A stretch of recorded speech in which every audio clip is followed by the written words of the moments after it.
Good evening all. जसं की आपण मागचे 10 ते 12 दिवस झाले RRB NTPC साठीचे PYQ MCQ सिरीज सुरू केलेली आहे आणि त्यामध्ये आपण जिओग्राफीचा परत मॅपिंग वगैरे पूर्ण क्वेश्चन्स, ड्रेनेज सिस्टम हे सगळं पाहिलेलं आहे आणि हिस्ट्रीचं एक सुरू केलेलं आपण. हिस्ट्रीमध्ये आपण एन्शंट आणि मिडावलचा पूर्ण आणि एन्शंटचा पूर्ण MCQ कव्हर केलेले आहेत पूर्ण एकदम, म्हणजे A to Z. आणि आता मॉडर्नच्या आपण सुरुवात करतोय आज. तर मॉडर्नचे 2 ते 3 दिवस लागतील. तर आजपासून सुरुवात आहे. तर त्या अगोदर आपली एक 26 तारखेला SSC CGLची ऑफलाईन बॅच सुरू झालेली आहे. जर कोणी इंटरेस्टेड असेल तर आपण जॉईन करू शकता. कुठं तर संकल्प क्लासेस आपलं कुठं संकल्प बँकिंग छत्रपती संभाजी नगर येथे. चला तर मॉडर्न हिस्ट्रीचे MCQ पाहूया. हां, पहिला काय तर when was the revolt of 1857 finally suppressed by the British. ब्रिटिशांनी काय 1857चा उठाव कधी सप्रेस केला फायनली. तर ऑप्शन ए आहे 1861, ऑप्शन बी आहे 1859, ऑप्शन सी आहे 1860 आणि ऑप्शन डी आहे 1857. आता खाली MCQ मध्ये आपले पूर्ण रिझन्स वगैरे पूर्ण कव्हर होत आहेत. पूर्ण म्हणजे जे रिझन्स काय होते 1857च्या रिव्हॉल्टच्या मागचे हे सगळे रिझन वगैरे. त्यामुळे आपण आता स्ट्रेट फॉरवर्ड आन्सर वगैरे पाहूयात, एक्सप्लेनेशन जास्त न देता. तर कधी सप्रेस केलेलं आहे यांनी रिव्हॉल्ट, तर 1859 मध्ये सप्रेस केलेला आहे.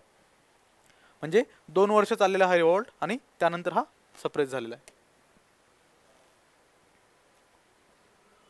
पुढचा काय, who was responsible for introducing Enfield rifles that use the greased cartridges which became the immediate reason for the 1857 result. काय तर रिझन आताच म्हटल्याप्रमाणे मी जे रिझन्स आहेत 1857च्या रिव्हॉल्टचे काय तर विडो मॅरेज असेल, विडो मॅरेज ॲक्ट पास केला. कोणी ड्राफ्ट तयार केला कोण तर आपल्या डलहौसीनं, आणि पास कोणाच्या काळात झाला तर लॉर्ड कॅनिंगच्या नंतर. मग तर आता हे एक रिझन आहे काय ग्रीस्ड कार्ट्रिजेस. जे कार्ट्रिजेस होते बुलेटचे त्यामध्ये काय म्हटले तर काऊ आणि पिगचं फॅट. काऊ ही हिंदू धर्मामध्ये पवित्र मानले जाते आणि पिग मुस्लिम धर्मात वर्ज आहे. तर या 2 ॲनिमलचं फॅट कशासाठी कार्ट्रिजेससाठी वापरलं गेलं. त्यामुळं ते एक रिझन बनलेलं कशासाठी तर 1857च्या रिव्होल्टसाठी. तर ऑप्शन ए आहे लॉर्ड विल्यम बेंटिक, बी आहे हेनरी हार्डिंग, सी आहे कॅप्टन हिअर्सी आणि डी आहे फ्रान्सिस ग्रांट. कोण इंट्रोड्यूस केलेलं तर याच्यामध्ये होता हेनरी हार्डिंग. हा हेनरी हार्डिंग याने हे एनफिल्ड रायफलचे ते ग्रीस्ड कार्ट्रिजेस होते ते इंट्रोड्यूस केले होते 1857 मध्ये. हां, हेनरी हार्डिंग. पुढचा काय तर in 1857 the last ruler of Mughal dynasty dash was overthrown by the British. Last ruler 1857चा ओव्हरथ्रो केला कशानंतर रिव्होल्ट नंतर. तर तो कोण होता. A Zahiruddin Babur, B Nasiruddin Humayun, C Bahadur Shah Zafar आणि डी जलालुद्दीन अकबर. आपल्याला माहिती आहे बाबर कधी होऊन गेला तर बाबर 1526 ते 30 नंतर. नासिरुद्दीन हुमायूं नंतर बाबर नंतरचा होता कधी 30 ते 39, 1530 ते 39 आणि नंतर 50 ते 56 या काळामध्ये 50 to 56 1500 मध्येचा. तर हा हुमायूं होऊन गेला. नंतर हा जलालुद्दीन अकबर. अकबर कधी तर 1556 सेकंड बॅटल ऑफ पानिपत ते पूर्ण 1605 पर्यंत हा जलालुद्दीन अकबर. आणि बहादूर शाह जफर हा होता last ruler of Mughal. Last ruler पण म्हटलं जातं कारण 1857च्या रिव्होल्ट नंतर याच्या मुलांना फाशी दिली गेली आणि पूर्ण मारले गेले. फक्त याचं वय जास्त असल्यामुळे याला स्पेअर केलेलं आणि कुठं पाठवलं तर म्यानमार सध्याचं म्हणजे त्या काळचं बर्माला, म्यानमारला रंगून येतं पाठवलं. हां, who among the following help the British during the Santhal rebellion and 1857 revolt. Santhal rebellion आणि 1857चा रिव्होल्ट सप्रेस करण्यासाठी ब्रिटिशांना खालीलपैकी कोणी मदत केलेली. ए महाराजा मेहताबचंद, बी टेकचंद, सी तेजचंद आणि डी मूलचंद. तर कोण होता तर महाराजा मेहताबचंद यांनी हेल्प केलेली. तर सांथल रिव्होल्ट, सांथल काय तर त्यांच्या जमिनी वगैरे ॲक्वायर करायला ते हे ब्रिटिश. म्हणजे सांथली एक ट्रायबल्स आहेत आणि त्यांचे लीडर होते सिधू अँड कानू मुर्मू. सिद्धू अँड कानू मुर्मू, आपले जे प्रेसिडेंट आहेत द्रौपदी मुर्मू, त्यांचं सरनेम आहे.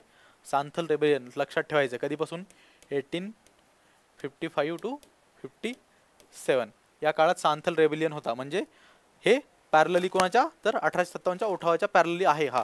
तर हे दोन्ही रिवॉल्ट सप्रेस करायला कोण, महाराजा मेहताबचंद यांनी हेल्प केलेली ब्रिटिशांना.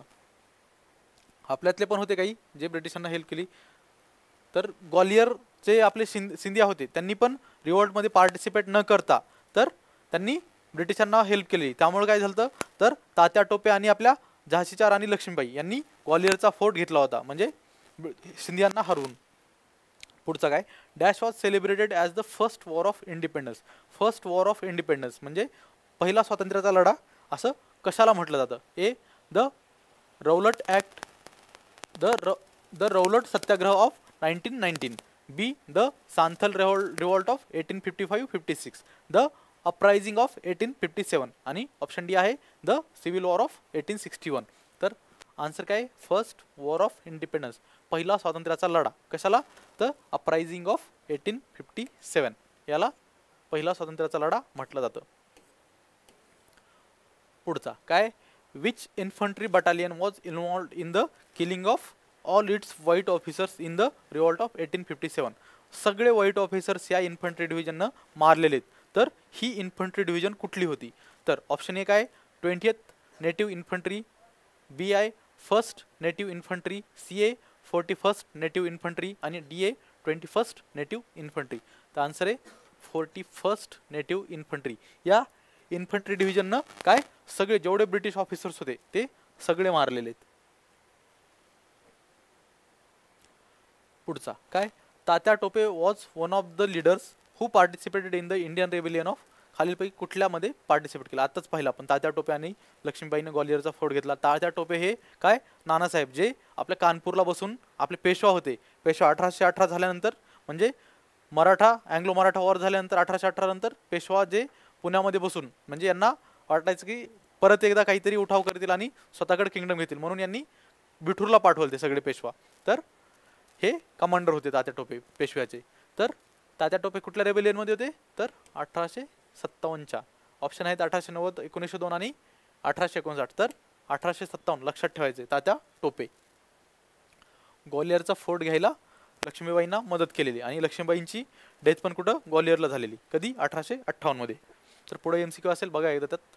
After the 1857 revolt, also known as India's first war of independence, Bahadur Shah Zafar the last Mughal emperor of India was exiled to. Bahadur Shah आताच सांगितलं मी, वय जास्त असल्यामुळे त्यांना सोडून दिलं आणि त्यांच्या मुलांना मारलेलं आहे ब्रिटिशांनी. तर त्यांना कुठं पाठवलं एक्झाईलमध्ये, option A Burma, B Nepal, C Japan आणि डी इंग्लंड. तर बहादूर शाह जफर यांना कुठं पाठवलेलं आहे, तर बर्माला. बर्मा म्हणजे आता सध्याचं काय, म्यानमार. काय, म्यानमारला पाठवलेलं आहे. पुढचा नेक्स्ट काय,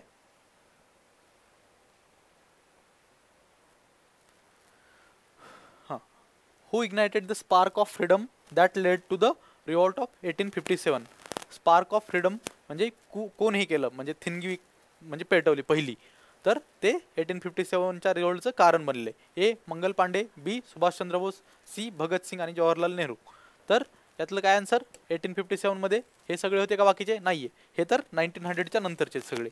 तर मंगल पांडे यांनी काय केलं, तर 29 मार्च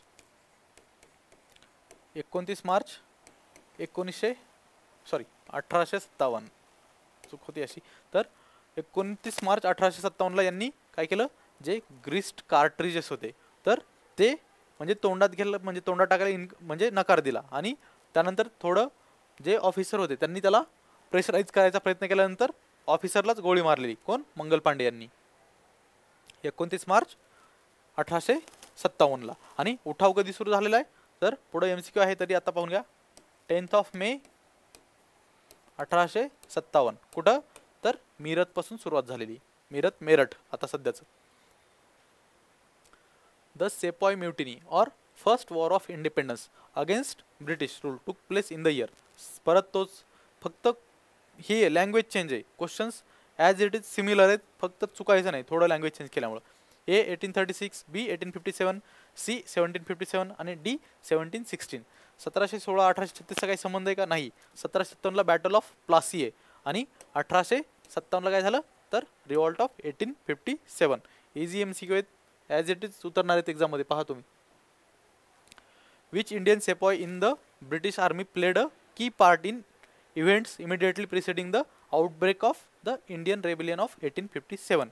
तर कोणाच्या याच्यामुळे तर ब्रिटिशची थिणगी पडलेली. पहिला एक MCQ पाहिला आपण. तर ए भगतसिंग, बी मंगल सिंग, सी लोकमान्य टिळक आणि डी मंगल पांडे. तर कोण होतं? मंगल पांडे. 2 ऑप्शन आहेत मंगल.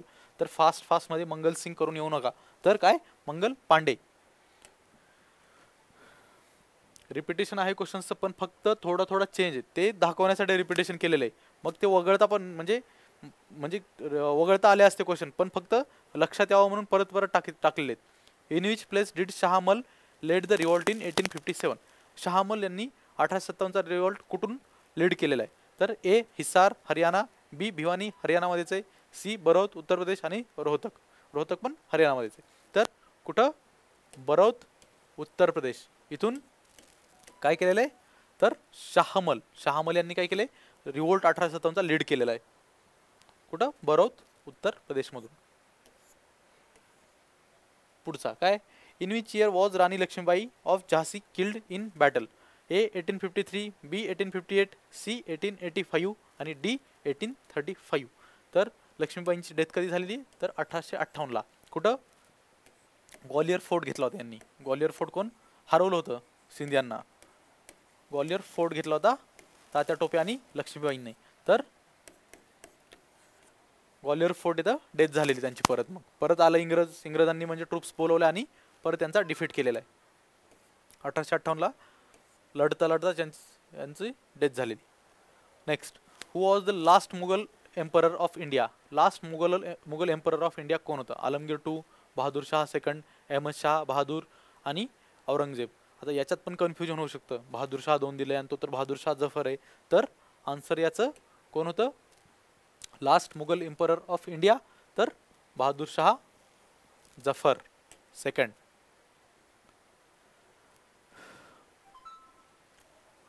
हु said neither first nor national war of independence? ते नॉट नाही, थोडं ग्रॅमॅटिकल मिस्टेक आहे. तर कोण म्हटलेलं असं? With context to the sepoy mutiny and revolt of 1857. 1857च्या उठावाला पहिला नाही आणि वॉर ऑफ इंडिपेंडन्स पण नाही असं म्हटलेलं आहे. नाही, तर सावरकरांनी म्हटलं होतं हे फर्स्ट वॉर ऑफ इंडिपेंडन्स आहे. पहिलाच ऑप्शन दिला आहे, चुकू नका. दुसरा ऑप्शन आहे जवाहरलाल नेहरू, तिसरा आहे RC मजुमदार आणि चौथा आहे SN सेन. तर आन्सर कायचं? एक RC मजुमदार नावाचे हिस्टॉरियन होते, त्यांनी म्हटलेलं आहे हे neither first nor national war of independence असं म्हटलं होतं RC मजुमदार यांनी. पुढचा काय? India's first struggle for independence started on 10th May 1857 at. तर आता डेट दिलेले 10 मे 1857ला स्टार्ट झालेले काय? India's first struggle for independence. तर ते कुठं झालेले? आत्ताच सांगितले. ए अलाहाबाद, बी बरेली, सी लखनौ आणि डी मीरत किंवा सध्याचं मेरठ. तर हे मेरठ इथून आपले जे भगवान रामचं कॅरेक्टर प्ले केलं ते आपले आता संसद आहेत मेरठमधून. मीरत किंवा मेरठ दिल्लीच्या बाजूला आहे मेरठ. नेक्स्ट काय? The 1857 revolt at Lucknow was led by. 1857चा रिव्हॉल्ट लखनौमधून कुणी लीड केला? तर A Kunwar Singh, B Begum Hazrat Mahal, C Tatya Tope आणि डी वीर सावरकर. वीर सावरकर होते का? नाही. तात्या टोपे कुठं? ग्वालियर आणि कानपूर म्हणजे आपल्या पेशव्यांसोबत नानासाहेब. आणि कुंवर सिंग कुठं होते? कुंवर सिंग होते हे लक्षात ठेवायचं, कुंवर सिंग पण होते. तर त्यांनी लीड केलं तर बिहारमधून. दिल्लीमधून कोण होतं? तर वक्त खान आणि आपले राजे एम्परर, लास्ट एम्परर काय? बहादूर शाह जफर. तर लखनौमधून कोण लीड केलं? तर बेगम हजरत महल. तर याच्या अगोदर रिझन काय बेगम हजरत महल यांनी लीड करायचं? तर लॉर्ड डलहौसीनं काय केलं? तर मिसगव्हर्नन्सच्या कारणामुळं अवधचं किंगडम, अवधचं राजा होते वाजिद अली म्हणजे वाजिद अली हे बेगम हजरत महल यांचे हजबंड होते आणि त्यांना काय केलं? तर बेंगॉलला रिटायरमेंटमध्ये पेन्शन घ्या आणि तुम्ही गव्हर्न करू शकत नाही हे. तर त्यामुळं म्हणजे अवध स्टेट. तर वाजिद अलींना रिटायरमेंट घ्यायला लावली आणि बेगम हजरत महलनी त्याच कारणावरून राग येऊन 1857च्या उठावामध्ये लखनौमध्ये पार्टिसिपेट केलेलं आहे. Which of the following began with a revolt of the military soldiers at Meerut soon became widespread and posed a grave challenge to the British rule. काय? A the Indian mutiny of 1857, B battle of Plassey 1757, C quit India movement 1942 आणि D battle of Panipat 1761. कशानं मीरतमध्ये start झालेला revolt तो आणि परत ते British रूलला एक थ्रेट निर्माण केलेली. कुठलं आहे तर 1857चा उठाव. हां, the sepoy revolt of 1857 started on which date. आता डेट विचारली. क्वेश्चन्स परत तसेच विचारलेत, फक्त ते टॉपिक कव्हर करायचे तुम्हाला. जेव्हा शिफ्ट होतील तेवढे शिफ्ट करायच्या कव्हर त्या टॉपिकवरच्या. तर सेम रिपिटेशन क्वेश्चनची. ए 10th मे, बी 1st मे, सी 15th ऑगस्ट आणि डी 10th जुलै. तर 10th मे 10 मे 1857ला उठाव सुरू झालेला आहे. Henry Lawrence is associated with the battle of. Henry Lawrence कुठल्या बॅटलशी असोसिएटेड आहे? ए हल्दीघाटी, बी चौसा, सी प्लासी आणि डी चिन्हट. तर हेनरी लॉरेन्स कुठल्या बॅटलशी असोसिएटेड आहे? तर बॅटल ऑफ चिन्हट. चिन्हटच्या बॅटलशी. चिन्हट कुठे आहे? तर कानपूरच्या जवळ आहे. कानपूरच्या जवळ आहे चिन्हट. तर हेनरी लॉरेन्स यांनी तिथून लीड केले आणि सप्रेस केलेला आहे रिव्होल्ट. हल्दीघाटी कोणाकोणामध्ये बॅटल आहे? हल्दीघाटी तर राजा मानसिंग आणि आपले महाराणा प्रताप आणि कोण होतं तर अकबर होता, ज्यांनी राजा मानसिंगाला पाठवलं. चौसा कोणाकोणामध्ये? चौसा आहे शेरशाह सुरी आणि हुमायूं यांच्यामध्ये. कधी? 1539. आणि प्लासी कोणाकोणामध्ये? बॅटल ऑफ प्लासी सिराज उद्दौला आणि ब्रिटिश रॉबर्ट क्लाइव्ह. नेक्स्ट काय? The 1857 revolt at Lucknow was led bye. लखनौमध्ये कोण लेड केलेलं आहे? आताच पाहिले. ए वीर सावरकर, बी तात्या टोपे, सी कुंवर सिंग आणि डी बेगम हजरत महल. तात्या टोपेंनी पाहिलं कुठं कुठं तर कानपूर आणि ग्वालियर. कुंवर सिंग यांनी बिहारमध्ये. तर बेगम हजरत महल यांनी कुठं? लखनौमध्ये. त्यांचं किंगडम ब्रिटिशांनी स्वतःच्या हातात घेतलं होतं त्यामुळं. Who was the governor general at the time of sepoy mutiny. Sepoy म्युटिनीच्या वेळी गव्हर्नर जनरल कोण होतं? A lord Canning, B lord Cornwallis, C lord Hastings आणि डी लॉर्ड डलहौसी. कोण होतं? लॉर्ड डलहौसी गेले ते फेब्रुवारी 1857 मध्ये आणि मे मध्ये आले ते लॉर्ड कॅनिंग्स. त्यांच्या एंट्री बरोबरच सुरू झाला 1857चा revolt. Lord Canning. Next, during the first war of independence 1857 Kanpur region rose to oppose the British rule. Fear Nana Sahib's palace at dash served as its headquarter. तर कानपूर रिजन मध्ये ब्रिटिशांचं म्हणजे एक हे 1857च्या रिवोल्टमध्ये अपोज करण्यासाठी प्रयत्न केला गेला आणि नानासाहेबांचा पॅलेस होता कुठे तर option A Pukhrayan, B Bibighar, C फतेगड आणि डी बिठूर. तर आताच सांगितलं नानासाहेबांचा कुठं होतं तर बिठूरमध्ये होतं. ते हेडक्वार्टर ॲज अ हेडक्वार्टर सर्व केलेलं आहे. कशासाठी तर 1857चा रिवोल्ट करण्यासाठी ब्रिटिशांच्या अगेन्स्ट बिठूरला पाठवलेलं पेशव्यांना. Which of the following was the immediate reason for the revolt of 1857. खालीलपैकी कुठलं इमिडिएट रिझन होतं 1857च्या उठावासाठी? Allocation of land to rich people आहे का? नाही. बॉयकॉट ऑफ ब्रिटिश गुड्स आहे का? नाही. C greased cartridges, yes greased cartridges. आणि चौथा काय? Defeat of Tipu Sultan. टिपू सुलतान तर 1799 मध्येच आहे वेलजलीच्या वेळी. तर ग्रीस्ड कार्ट्रिजेस हे एक रिझन आहे 1857च्या उठावासाठी. तसे रिझन्स खूप मोठे आहेत, पण ग्रीस्ड कार्ट्रिजेस एक त्या म्हणजे ते इन्फंट्री डिव्हिजन्समध्ये त्याच्यामुळं जास्त झालं ब्रिटिश आर्मीमध्ये इंडियन्स जे सर्व करत होते त्यांच्या. Who among the following was the Mughal emperor when soldiers of Bengal army mutinied in Meerut on 10th May 1857. तर A Burhan ul Mulk, B Sirajuddaula, D Bahadur Shah Zafar आणि डी सादत अली खान. सादत अली खान कोण आहेत तर फाउंडर ऑफ अवध, म्हणजे जे अवध त्यांनी स्वतःची निर्माण केलं स्टेट. बुरहान उल मुल्क कोण आहे तर बुरहान उल मुल्क सादत खानलाच म्हणतात बुरहान उल मुल्क. नंतर सिराजुद्दौला कोण आहे तर last Nawab of Bengal. Last म्हणजे ते बॅटल ऑफ प्लासी झाली तो.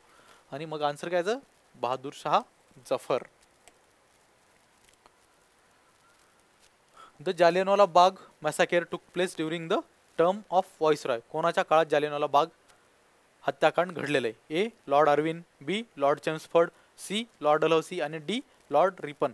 तर कोणाच्या काळात झालेलं आहे? जालियनवाला बाग हत्याकांड कधी झालेलं लक्षात? 13 एप्रिल 1919. 13 एप्रिल 1919 जालियनवाला बाग हत्याकांड झालेलं आहे. तर कशामुळे झालेलं? तर रौलट ॲक्ट पास केलता आणि नंतर काय केलं, तेज बहादूर सपूर वगैरे यांना अरेस्ट केलेलं. तर त्यामुळं काय, जालियनवाला बाग म्हणजे मीटिंग घेतली जालियनवाला बागमध्ये, तर त्यावर काय जनरल डायरनं गोळीबार केलेला आहे. तर तेव्हा कोण होतं व्हाईसरॉय? तर lord Chelmsford. Montagu Chelmsford reform 1919चे आठवा. तर त्यामध्ये कोण आहे? मॉन्टेग्यू, लॉर्ड मॉन्टेग्यू हे सेक्रेटरी ऑफ स्टेट आहेत आणि लॉर्ड चेम्सफर्ड हे काय तर व्हाईसरॉय. पुढचा, which of the following viceroy of India did take the initiative to create elected local government bodies. तर इलेक्टेड लोकल गव्हर्नमेंट म्हणजे स्थानिक स्वराज्य संस्था बनवण्यासाठी कुठल्या व्हाईसरॉयनं प्रयत्न केलेत? A lord Reading, B lord Wavell, C lord Irwin आणि डी लॉर्ड रिपन. तर कोण केलेले प्रयत्न? तर लॉर्ड रिपन यांनी. कशासाठी? तर स्थानिक स्वराज्य संस्था बनवण्यासाठी. यांना काय म्हणतात? Father of local self government. Father of local self government in India. स्थानिक स्वराज्य संस्थांचे पिता. Government in India Lord Ripon. कधी होते? तर 1880 to 84 व्हाईसरॉय ऑफ इंडिया. पुढचा काय, who was the viceroy when the royal commission on civil services was formed in 1912. Royal commission on civil services form झालं कधी? 1912ला. तर तेव्हा व्हाईसरॉय कोण होते? A lord Dufferin, B lord Irwin, C lord Hardinge आणि डी लॉर्ड कर्झन. तर 1912 मध्ये कोण होते? तर लॉर्ड हार्डिंज. तर यांच्याच कॉन्वॉयवर राजबिहारी बोस यांनी काय केलं? बॉम्बचा हल्ला करून आणला होता. तर 1911 मध्ये काय झालं? 1911 मध्ये कॅपिटल शिफ्ट झाली. कुठून? कॅलकातावरून दिल्लीला. तर याचा बदला घेण्यासाठी म्हणजे का शिफ्ट केली कॅपिटल, म्हणून राजबिहारी बोस यांनी त्यांच्या कॉन्वॉयवर हल्ला केलेला आणि एक दिल्ली दरबार भरवला त्यांनी 1912ला. दिल्ली दरबार. इकडं किंगला इन्व्हाइट केलं ब्रिटिश. तर लॉर्ड हार्डिंज. लॉर्ड कर्झन कधी? 1900 ते 1905. याने काय केलंय? Partition of Bengal. Partition of Bengal, बंगालची फाळणी. लॉर्ड अर्विन यानं गांधी अर्विन पॅक्ट 1931चा. काय? तर याच्यामध्ये 11 डिमांड्स आहेत गांधीजींच्या. तर त्यापैकी एक भगतसिंगांना माफ करण्याची पण होती, पण ती ॲक्सेप्ट केली नव्हती यांनी. Who devise the policy of doctrine of lapse. Doctrine of lapse ही पॉलिसी कोणी तयार केलेली? ए लॉर्ड क्लाइव्ह, व्हाईसरॉय आहेत खाली, व्हाईसरॉय आणि governor general. A B general Dyer, C lord Dalhousie आणि डी लॉर्ड हॅस्टिंग्स. तर doctrine of lapse. Doctrine of लॅप्समध्ये काय आहे? तर ज्या प्रिन्सली स्टेट होत्या, आपल्या 551 प्रिन्सली स्टेट होत्या इंडियामध्ये, तर त्यांचे ट्रू एअर म्हणजे ॲडॉप्शन नाही, जर राजाचा पुत्र जर म्हणजे दत्तक घेतलेला असेल तर त्याला म्हणजे मानलं जायचं नाही. त्यावेळेस ट्रू एअर म्हणजे वंशज. तर डॉक्ट्रिन ऑफ लॅप्स कोणी सुरू केली ती? आणि पहिली प्रिन्सली स्टेट कुठली होती जी डॉक्ट्रिन ऑफ लॅप्सच्या अंडर आली? तर आपलं साताऱ्याचं किंगडम होतं. सातारा डॉक्ट्रिन ऑफ लॅप्सच्या अंडर आलेलं कधी? 1848 मध्ये. सातारा, संबलपूर, नंतर आपलं नागपूरचं भोसलेंचं, हे सगळे डॉक्ट्रिन ऑफ लॅप्सच्या अंडर आले. तर सुरू कोणी केली ती? तर लॉर्ड डलहौसी. लॉर्ड डलहौसीनं काय रेल्वे पण सगळ्यात पहिल्यांदा आणली होती 1853 मध्ये. कुठून कुठपर्यंत? तर आपल्या मुंबई टू ठाणे. परत 1854 मध्ये याने टेलिग्राफ पण सुरू केलेला. टेलिग्राफ जे ज्यावरून ते टक टक टक टक करून मेसेज पाठवायचे ना, ते टेलिग्राफ. तर पहिली लाईन टेलिग्राफ कुठून कुठपर्यंत होती? तर आग्रा ते कॅलकटा. परत दुसरी लाईन विचारतील काय? 1853 तर सगळ्यांना पाठ आहे काय? मुंबई टू ठाणे. आणि दुसरी लाईन कधी? 1854 मध्ये. 1854 कुठं? म्हणजे कोलकाता ते राणीगंज या ठिकाणी दुसरी रेल्वे लाईन आलेली. पुढचा काय? Which kingdom was called a cherry by governor general Lord Dalhousie. म्हणजे अ चेरी म्हणजे किंगडम असं एक आपण म्हणत नाही का, केक ऑन द चेरी, ते तसं ते उपमा दिलेली अ चेरी म्हणजे इझिली आपल्या तोंडात येऊन पडेल हे असं किंगडम आहे. तर ते कोण म्हटलेलं आहे कुठल्या किंगडमला? तर A kingdom of Jhansi, B kingdom of Gwalior, C kingdom of Awadh आणि डी किंगडम ऑफ विजयनगर. तर कुठल्या किंगडमला म्हटलेलं आहे? Kingdom of Awadh. कारण इथं रूल करत होते वाजिद अली. आपण पहिल्यांदाच पाहिलं वाजिद अली. त्यांची बेगम कोण? बेगम हजरत महल, ज्यांनी लखनौमधून रिवोल्ट लीड केलेला आहे. वाजिद अली. वाजिद अली काय होते? हे एक इनकम्पिटंट रूलर होते. म्हणजे ते फक्त अल्कोहोल वुमन म्हणजे त्याच्यामध्येच खेळत राहायचे सारखे. तर वाजिद अली तर यांना रिटायरमेंटमध्ये पाठवून डायरेक्ट त्यांनी अवधचं किंगडम स्वतःकडे घेतलं ब्रिटिशांनी लॉर्ड डलहौसीच्या काळामध्ये. पुढचा, who was the governor general at the time of sepoy mutiny?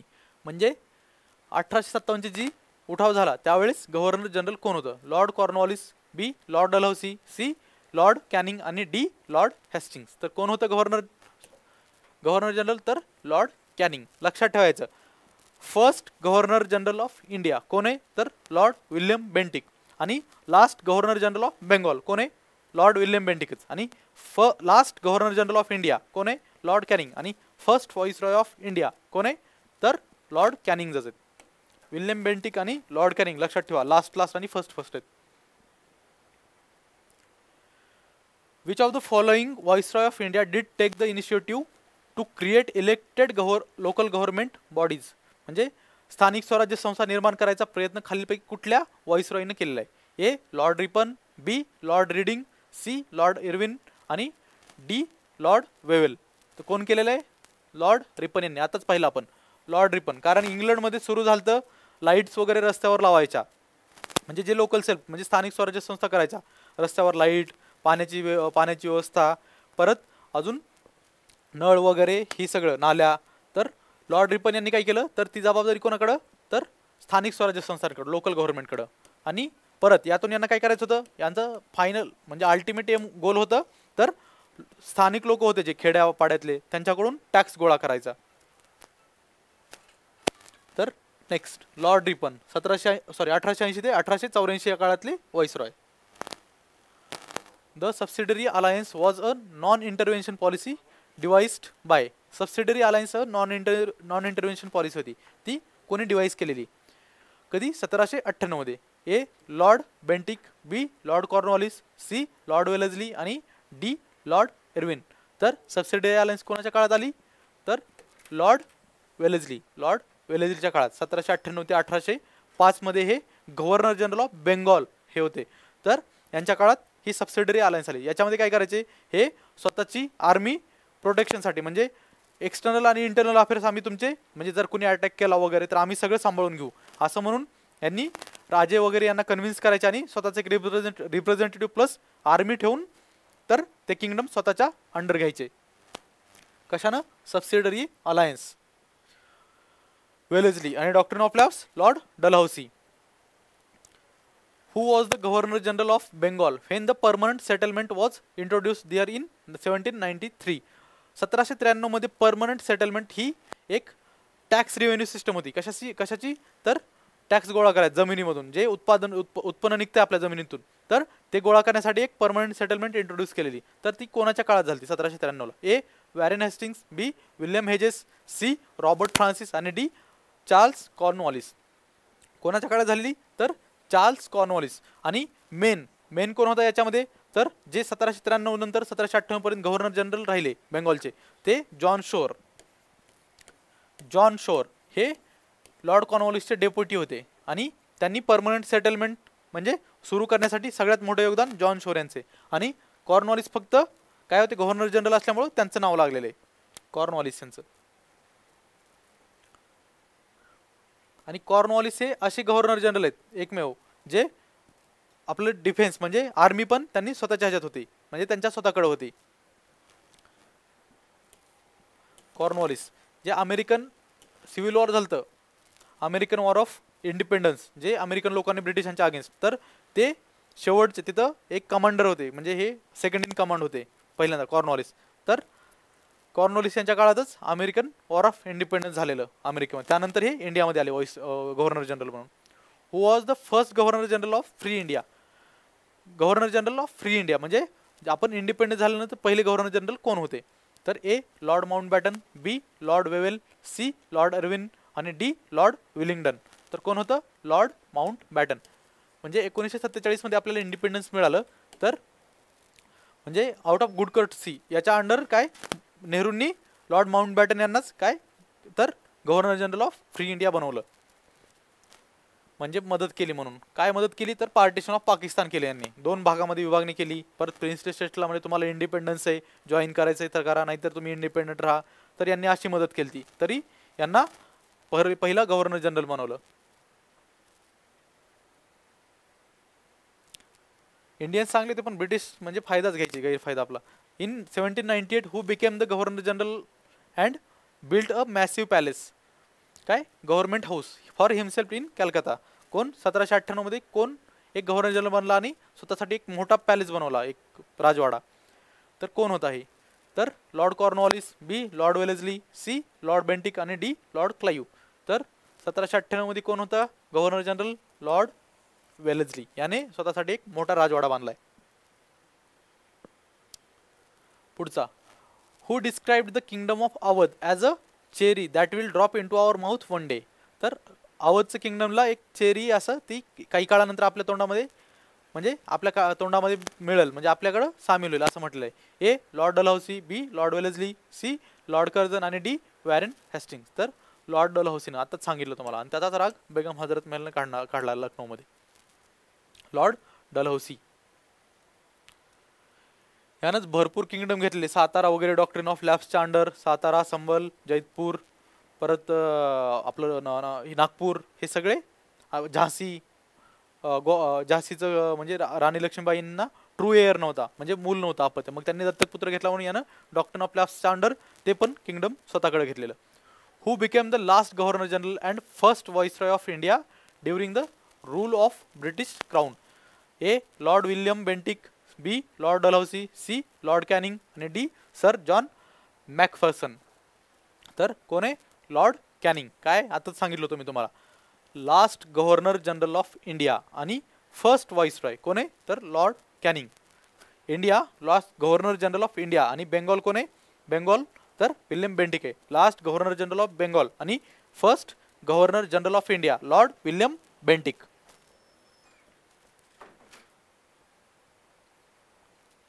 Next, who became the first viceroy of India, म्हणजे पहिला व्हाईसरॉय कोण बनलेला आहे इंडियाचा? A lord Elgin, B lord Canning, C lord Cornwallis आणि डी लॉर्ड रिपन.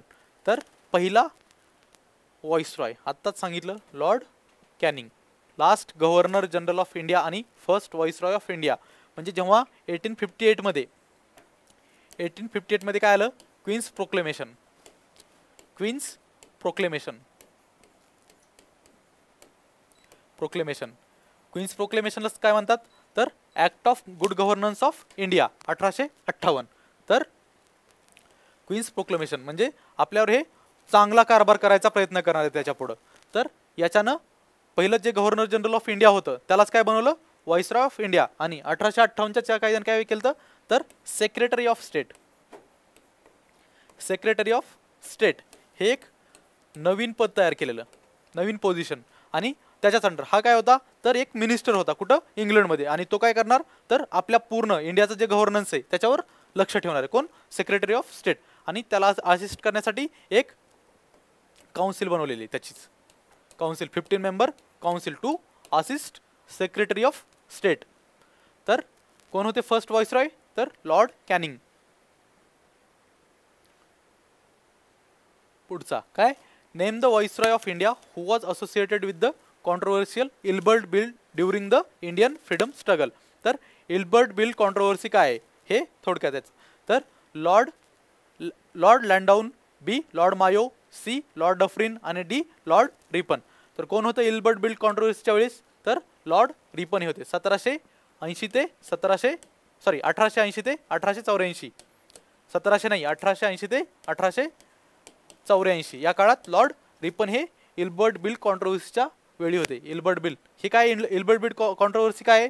तर आपले जे इंडियन सब्जेक्ट्स होते ते काय करायचे? म्हणजे इंडियन्स जज होते पहिल्यांदा, म्हणजे इंडियन आणि ब्रिटिश जज. आणि काय करायचे? ब्रिटिश जज काय करायचे? फक्त ब्रिटिशांना म्हणजे न्याय द्यायचे आणि इंडियन जज हे काय करायचे इंडियन्सला, आणि नाही सॉरी ब्रिटिश जज इंडियन्स प्लस ब्रिटिशांना आणि इंडियन जज फक्त इंडियन्सला. तर लॉर्ड रिपननं काय केलं इक्वॅलिटी क्रिएट करायची म्हटलं ब्रिटिश आणि इंडियामध्ये. तर लॉर्ड रिपननं दोन्ही याच्यामध्ये म्हणजे इंडियन्स जे जज होते त्यांना अलाउ केलं की तुम्ही ब्रिटिश जे सब्जेक्ट्स आहेत ब्रिटिश नागरिक त्यांना पण तुम्ही न्याय देऊ शकता. तर याच्या अगेन्स्ट मग झाली लॉबिंग कुठं ब्रिटिश पार्लमेंटमध्ये. मग ब्रिटिश पार्लमेंटमध्ये लॉबिंग झाल्यामुळं लॉर्ड रिपनला व्हॉइसरॉय पदावरून हटवलं आणि परत बोलवलं आणि एल्बर्ट बिल कॅन्सल करून टाकलं. मग काय झालं ब्रिटिश लोकांना न्याय द्यायला सुरुवात केली. White man's supremacy. Name the governor general under whom a new policy of paramountcy was initiated. A lord Wellesley, B lord Hastings, C lord Cornwallis आणि डी लॉर्ड डलहौसी. तर कोणत्या गव्हर्नर जनरलच्या अंडर पॅरामाउंटची पॉवर म्हणजे सुरुवात झाली. तर कोणाच्या काळात तर लॉर्ड हेस्टिंग्स. लॉर्ड हेस्टिंग्स कधी ते कधी होते तर 1823 ते 1833 1823 टू 1833 या काळात लॉर्ड हेस्टिंग्स हे गव्हर्नर जनरल ऑफ बेंगॉल होते. तर यांनी ब्रिटिश पॉलिसी ऑफ पॅरामाउंटसी. मग या पॉलिसीमध्ये काय होतं तर यांना वाटलं समजा एखादं किंगडम आम्हाला ॲनेक्स करायचं तर ते डायरेक्ट ॲनेक्स करायची याच्यामध्ये. परत यांना वाटलं एखाद्या किंगडमला फ्री सोडायचं आहे म्हणजे जे ॲनेक्स केलंय तर ते फ्री सोडायचं म्हणजे ब्रिटिश हेच सर्वोच्च असं या पॉलिसीचा अर्थ आहे. म्हणजे ब्रिटिश म्हणतील तोच कायदा पूर्व दिशा. कोण लॉर्ड हेस्टिंग्स यांनी काय न्यू पॉलिसी ऑफ पॅरामाउंटसी सुरू केली 1813 ते 23 या काळात. Who among the following pass the widow remarriage act in India. A lord Wellesley, B lord Mountbatten, C lord Lytton आणि डी लॉर्ड कॅनिंग. आत्ताच सांगितलं मी तुम्हाला काय 1800 फेब्रुवारी 1857 पर्यंत गव्हर्नर जनरल ऑफ इंडिया कोण होतं लॉर्ड डलहौसी आणि फेब्रुवारीच्या नंतर कोण आले लॉर्ड कॅनिंग आणि ड्राफ्ट तयार केला. ड्राफ्ट विडो रिमॅरेज ॲक्टचा ड्राफ्ट कोणाच्या काळात तयार झाला तर लॉर्ड डलहौसीच्या काळात ड्राफ्ट तयार झाला. आणि widow remarriage as a whole act म्हणजे पूर्णपणे ॲक्ट अस्तित्वात कधी आला तर लॉर्ड कॅनिंग यांच्या काळात. तर लॉर्ड कॅनिंग हे याचं आन्सर आहे lord Canning. Widow remarriage act pass झाला लॉर्ड कॅनिंगच्या काळात. Next. Who among the following is called father of local self government in India. स्थानिक स्वराज्य संस्थांचे पिता असं कोणाला म्हटलं जातं कुठल्या व्हॉइसरॉयला तर A Lord Minto, B Lord Mayo, C lord Ripon आणि डी लॉर्ड कर्जन. तर father of local self government Lord Ripon यांनी बऱ्यापैकी म्हणजे चांगल्या पॉलिसीज इंडियामध्ये इम्प्लिमेंट करायचा प्रयत्न केलेला आहे. आणि ते कधी होते 1880 टू 1884 या काळामध्ये लॉर्ड रिपन हे काय व्हॉइसरॉय ऑफ इंडिया होते. व्हॉइसरॉय कधी सुरुवात झालं तर 1858 क्वीन्स प्रोक्लेमेशन किंवा act of good governance of India याच्यानंतर व्हॉइसरॉय ही डेझिग्नेशन सुरू झालं. तर लॉर्ड रिपन हे father of local self government स्थानिक स्वराज्य संस्थांचे पिता. Who is known as the father of civil services in India. Civil services जे आपल्या इंडियामध्ये आहेत IAS IPS वगैरे याचे फादर कोणाला म्हटलं जातं तर A Mahatma Gandhi, B Warren Hastings, C Charles Cornwallis आणि डी रॉबर्ट क्लाइव्ह. तर आन्सर काय याचं चार्ल्स कॉर्नवॉलिस हा गव्हर्नर जनरल होता 1786. Governor general of Bengal India नाही, governor general of Bengal 1786 to 1793 या काळामध्ये हा गव्हर्नर जनरल होता. आणि याने बऱ्याच सिव्हिल सर्व्हिसेस सुरू केले म्हणजे डिस्ट्रिक्ट जज ही पोझिशन, परत कलेक्टर कशासाठी रेव्हेन्यू गोळा करण्यासाठी, परत SP ह्या सगळ्या पोस्ट कोणी तर लॉर्ड कॉर्नवॉलिस याने क्रिएट केलेल्या त्याच्या काळामध्ये. म्हणून याला काय म्हणतात father of civil services in India. परत परमनंट सेटलमेंट पण कोणाच्या काळामध्ये झाली जी जमीनदारी म्हणजे एक टॅक्स रेव्हेन्यू सिस्टम आहे ती कोणाच्या काळात तर लॉर्ड कॉर्नवॉलिसच्याच काळामध्ये. Who is called the father of communal electorate in India. Communal इलेक्टोरेटचा फादर म्हणजे जे धर्मावर आधारित जे रिझर्वेशन दिलं जायचं त्याचा फादर कोणाला म्हटलं जातं तर A lord Curzon, B lord Hardinge, C lord Morley आणि डी लॉर्ड मिंटो. कम्युनल इलेक्टोरेटचा फादर तर लॉर्ड मोर्ले मिंटो रिफॉर्म म्हणजे मोर्ले कोण होतं तर secretary of state. Secretary of state. आणि मिंटो हे होते व्हाईसरॉय. व्हाईसरॉय कधी तर 1909ला. कधी हे काय मोर्ले मिंटो रिफॉर्म पास झालेला त्यावेळेस. मग याच्यामध्ये काय झालं तर मुस्लिमांना एक वेगळी कॉन्स्टिट्युन्सी म्हणजे समजा एक मतदारसंघ आहे त्यामध्ये मुस्लिम रिप्रेझेंटेटिव्ह फक्त मुस्लिम वोटर्सच त्याला इलेक्ट करणार आणि मुस्लिम रिप्रेझेंटेटिव्ह तिथं म्हणजे उभा राहिलेले असणार ॲज अ कॅन्डिडेट. तर कोण लॉर्ड मोर्ले हे father of communal electorate in India. Who was the viceroy in India when Indian National Congress was founded? एक मिनिट. हां या क्वेश्चनमध्ये परत एकदा सॉरी. लॉर्ड मिंटो होत्या, लॉर्ड मोर्ले नाही. लॉर्ड मिंटो हे फादर ऑफ कम्युनल इलेक्टोरेटचे. परत एकदा हा क्वेश्चन बघा. Father of communal electorate in India Lord Minto. Secretary of state तर इंग्लंडमध्ये बसायचे आणि हे खरं गव्हर्नन्स इथं चालवायचे म्हणून हे फादर आहेत lord Minto. Morley Minto reform आहे हे व्हाईसरॉय तर लॉर्ड मिंटो आहे त्याचे father of communal electorate. Next, who was the viceroy of India when the Indian National Congress was founded? Indian National Congress found झाल्यानंतर कोण होतं व्हाईसरॉय? कोण होतं? A lord Dufferin, B lord Ripon, C lord Lawrence आणि डी लॉर्ड कॅनिंग. तर कोण होतं? Lord Dufferin. लॉर्ड डफरिन हे व्हाईसरॉय होते आणि एका ब्रिटिशांनी मदत केलेली. कशासाठी? तर लॉर्ड डफरिनने तर अलाव केलं काँग्रेस बनवायला. तर आणि ब्रिटिश कोण होता? एओ ह्यूम यांनी मदत केलेली. कशासाठी? तर इंडियन नॅशनल काँग्रेस फॉर्म करण्यासाठी. कधी? तर 1885 मध्ये इंडियन नॅशनल काँग्रेसची इस्टॅब्लिशमेंट किंवा फाउंडेशन. आणि किती लोकांनी अटेंड केलं तर पहिलं सेशन काँग्रेसचं? तर 72 people. Which viceroy ordered the partition of Bengal in 1905? 1905 मध्ये पार्टिशन म्हणजे बंगालची फाळणी कुठल्या व्हाईसरॉयच्या काळात झालेली? तर A lord Curzon, B lord Reading, C lord Minto आणि डी लॉर्ड हार्डिंग. तर कोणाच्या काळात? लॉर्ड कर्झनच्या काळात बंगालची फाळणी झाली. जे बंगाल हा मोठा म्हणजे हा काय म्हटला तर गव्हर्नन्ससाठी हा प्रांत खूप मोठा आहे माझ्यासाठी. तर याचं डिव्हिजन करून आपण गव्हर्नन्स याचा सुधारवू. तर ईस्ट आणि वेस्ट बेंगॉलमध्ये याचं डिव्हिजन केलेलं लॉर्ड कर्झन याने. Next, who was the viceroy of India British India at the time India became independent in 1947? तर व्हाईसरॉय कोण होतं ब्रिटिश इंडियाचं जेव्हा भारत म्हणजे स्वतंत्र झाला? तर A lord Willingdon, B lord Mountbatten, C lord Irwin आणि डी लॉर्ड लिनलिथगो. तर कोण होतं? Lord Mountbatten. Last viceroy of India आणि first governor general of independent किंवा फ्री इंडियाचा कोण? तर लॉर्ड माउंटबॅटन.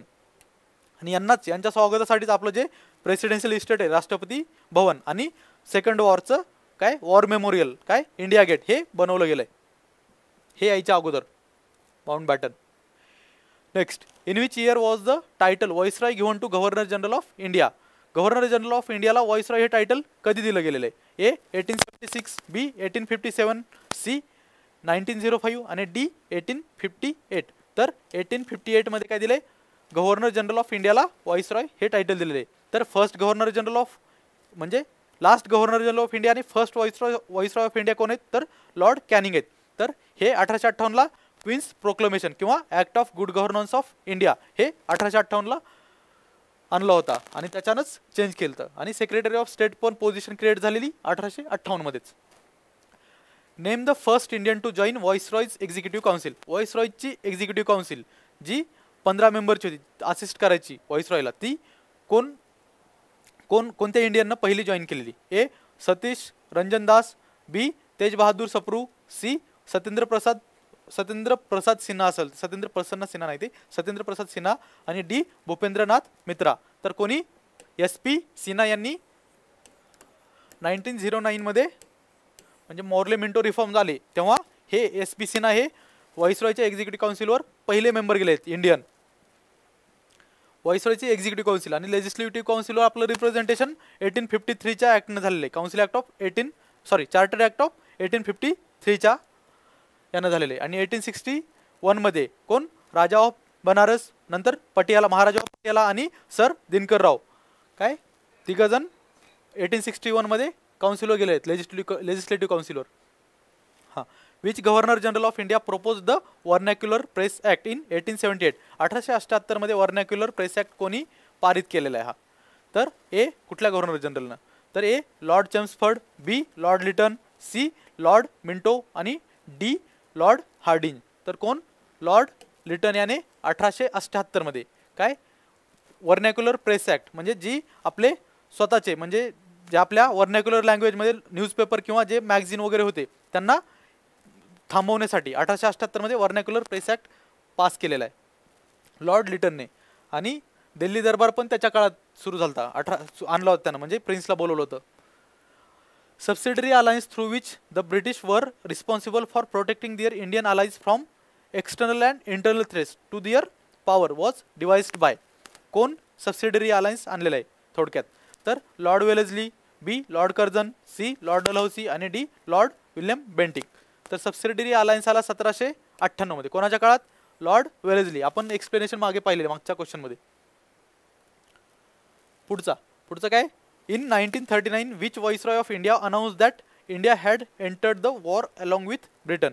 तर कुठल्या व्हाईसरॉयनं म्हणजे डिक्लेअर केलेलं आहे की इंडियानं म्हणजे वॉरमध्ये पार्टिसिपेट केले म्हणून? A lord Wavell, B lord Mountbatten, C lord Linlithgow आणि डी लॉर्ड विलिंग्डन. तर कोण होतं? लॉर्ड लिनलिथगो यांनी जाहीर केलेलं आहे की इंडियानं ब्रिटनसोबत पार्टिसिपेट केलंय सेकंड वर्ल्ड वॉरमध्ये.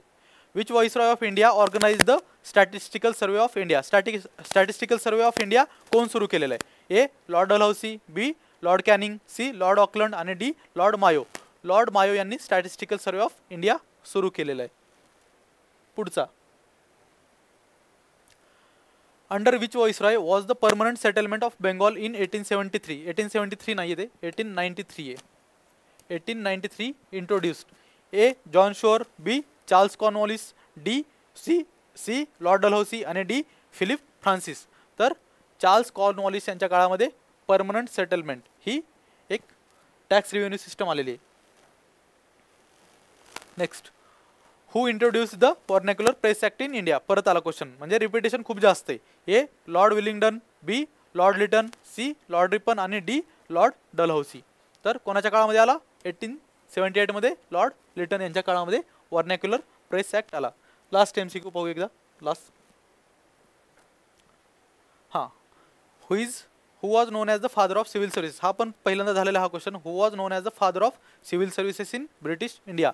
ए Wellesley, B Charles Cornwallis, C Dalhousie आणि डी वॅरेन हेस्टिंग्स. तर कोण आहे फादर ऑफ सिव्हिल सर्व्हिसेस? तर चार्ल्स कॉर्नवॉलिस हा फादर ऑफ सिव्हिल सर्व्हिसेस आहे. तर आपण आता 595 क्वेश्चन्स फक्त हिस्ट्रीचे घेतलेले. त्या अगोदरचे 500 अप्रॉक्सिमेट 500 क्वेश्चन कशाचे? तर जिओग्राफीचे पण घेतलेले. तर आजच्यासाठी एवढे ठीक आहे. बाकीचे आपण नंतरच्या सेशनमध्ये बघूया. थँक्यू.